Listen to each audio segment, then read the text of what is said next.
Welcome back to The Person Everyone Needs. I'm Webb Hoggard, and we are talking about some of the practices that I have put into place for my own life, spiritual practices. So last week we talked about prayer, the essentialness of prayer, the importance of prayer. You can see in Jesus' life how important prayer was to him. But something else that you can see is that he took the Bible very seriously. He knew the Bible. He wrote the Bible. I mean, we know that. Jesus is God. It is breathed out by God. The Scripture is breathed out by God, so all of that. But when Jesus talked about Scripture, you could tell that, number one, he had studied it, he understood it, but then he spoke about it with authority. And how do you get to the point of speaking of the Scriptures, of the timeless truth? How do you get to the point of having authority? Now, this is going to blow your mind. This is the number one. So I want to talk to you today about how to read the Bible and how to read it with confidence. And this is going to seem, you just never even thought of this. So if you're ready right now, put your seatbelt on. The most important thing you can do if you would like to understand the Word of God is read it. That's right. Read it. Read it again. Read it fast. Read it slow. Read a little portions of it. Read large portions of it. Read it. Read it to get an understanding. And once you understand it, you will want to read it more. And the more you read it, the more you will understand it. And the more you understand, the more you get excitement out of reading it. But you are not going to have confidence or authority, as the Scripture says, in the Scripture until you decide to read it for yourself.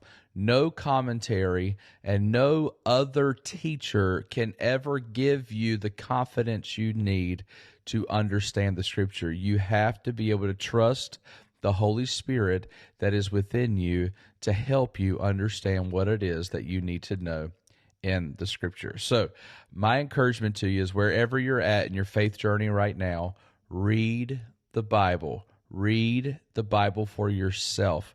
Read the Bible over and over again for yourself. This is how you can change your life through the Word of God. Now, I do have some techniques. I have a process that I like to go through when I want to understand Scripture, especially those who are just beginning or those who need to refresh themselves.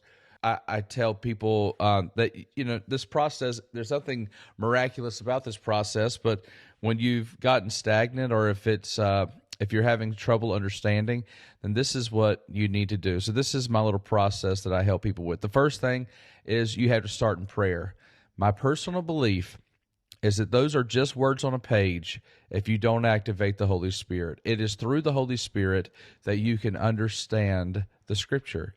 And so I tell people, open up your Bible study with a prayer of inspiration. God, open my heart, open my mind to understand what it is that you want me to get out of the Scripture today. Without you, I cannot understand your word. Help me, Lord. Then go to the Scripture. And the first thing you want to do is you want to read whatever portion of Scripture you're in. I encourage to have it planned, but wherever you're going to read today, the first thing is just observation. Literally, what do you see? What jumps out at you? What do you see there? Don't think about all the sermons you've heard about it. Don't think of all the Bible studies. Don't think of the flannel graphs you grew up with. What do you literally see in the text that is just the first thing that you notice as you're reading it through? What are the names? Where are they from? What's happening in the text? What kind of text is it? What is the type of work that's going on? Now, as you go through the observation, allow in that moment just the Holy Spirit to speak to you about what's literally happening. The third thing, you have inspiration, a prayer of inspiration, then observation. The third thing is interpretation. Now, you're not just looking to see what you see. Now, you're looking to see what it means. Ask yourself, what does this text mean? What did the author mean? What was he trying to say to his writers when he wrote this text? What does it mean? What is the interpretation? This is a great place to ask a whole bunch of questions because you want to understand, you want to dig. You at this point you should have answered the question of who, what, when, where, and why. These things are hugely important in understanding the context. Don't bring it to yourself yet. You're going to get there. You're going to bring that to yourself eventually. But right now, you want to understand the text in its context. Here's some questions that I like to ask. I mentioned this to a group recently. When you're reading, is there an example for me to follow? That's a great thing to point out. Is there a sin to avoid? Is there a promise to claim? Is there a prayer to repeat? Is there a command to obey? A condition to meet? A verse to memorize? Is there an error to mark? Or is there a challenge to face? Some great questions to ask there. I'll tell you something else to look for. Look for words or phrases that are repeated, or look for multiple things that are in a line. Like, I love reading lists. You know, the fruit of the Spirit is love, joy, peace, patience, kindness, goodness, gentleness, faithfulness, and self-control. I love lists. I love it. I love when it seems like a thought has been somehow summarized. I love 1 Corinthians 13 when Paul opens up by saying, if I speak in the tongue of men and of angels but do not have love, I've got nothing. If I have faith to move mountains but I don't have love, I've got nothing. I'm annoying. I'm an annoying person. If I prophesy, but if I don't love people, who cares? Like, it doesn't matter what spiritual gift you have. If you do not have the gift of love, get out. Then he goes in a list. Love is patient. Love is kind. Love does not boast. It is not rude. I love lists. I love when you have something that seems like you've expounded on a topic. And so that's something to pay attention to. Anytime you see the word therefore, it's very important that you go and see what it's there for. What's before it? What's after it? Find the context of what you're reading. If you see the word therefore, you need to understand that it's a summarizing of whatever has taken place before. It does not mean like listen up. It means therefore it's like the equal sign at the end of the math problem. That's what you want to do during interpretation. You want to ask these questions. You want to get those questions answered. And then the fourth part of the process, pray for inspiration, then have observation, move into interpretation, answer all the questions you can of what the writer meant when they wrote it. Now let's move into application. What does it mean to me? Observation, what do you see? Interpretation, what does it mean? Application, what does it mean to me? Now, there's some ways that I can encourage you in how asking good questions is going to help you with that. Knowing the context, super important to know what the context is. But if you want to know about application, first of all, place yourself in the text. Put yourself in the text. Find out what it would look like if you were the one looking in the directions that you're going. How about look at the point of view of God or the characters or those bystanders? You know, think for a second what it must have looked like to have been in the crowd when Jesus spit in mud and put it on their eyes. Picture yourself being one of the bystanders. It's like, what is this guy doing? You know, he spits in his face and he tells him to go wash, and he comes back and he's got eyes. Like, put yourself in, give yourself a different point of view while you're looking at these things.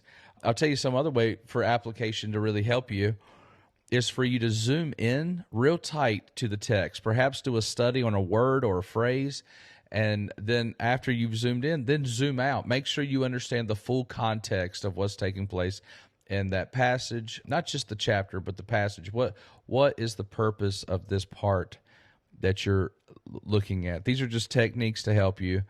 So application, what does it mean to me? What does God want me to understand from this scripture? What should I have picked up? What should I have changed about myself? Who do I need to become? And then the fifth thing is you should end in prayer. And it's a prayer of motivation. God, I now know what I've learned in the Word, and I know what you want me to do. Give me the courage and the wisdom and the strength to do whatever it is to get it done.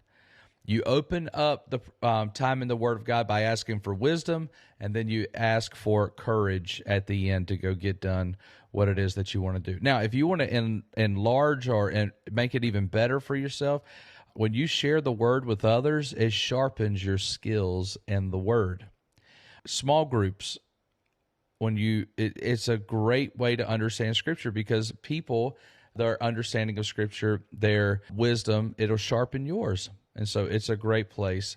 It's a great thing to have in your life, is to have other people kind of sharpen those skills. Now, I want to be very clear with you. I want to encourage you to listen to the Holy Spirit that's within you. You do not need to trust a commentator over yourself. Trust the Holy Spirit. You need to do whatever it needs to take for you to believe that the Holy Spirit that's within you can tell you the truth that you need to know. But you might need guides as you're going into it. You might need help. You might need teachers. But don't put your trust in teachers. Don't get a second-hand gospel.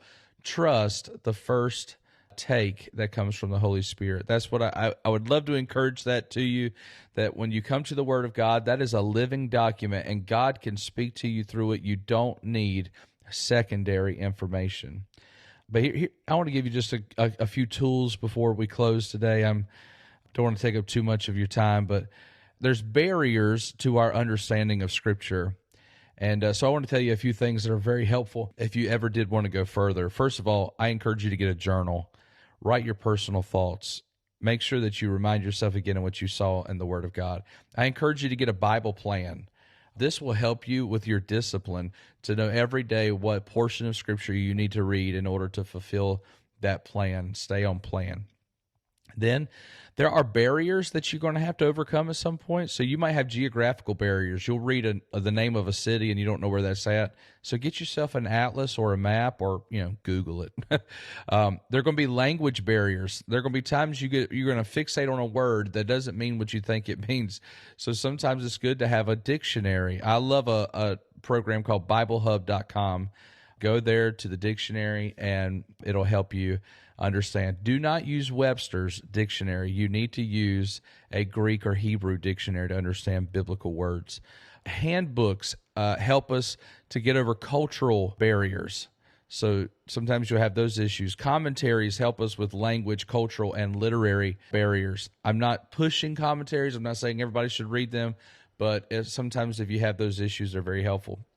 And I'll tell you the thing that really unlocked for me, I read the Bible through in chronological order, because I have found out that understanding the timeline of the Bible is massively important to understanding what's really going on. So I can't encourage you enough to read the Bible through chronologically at some point so you can know what's going on with the prophets and all that kind of stuff.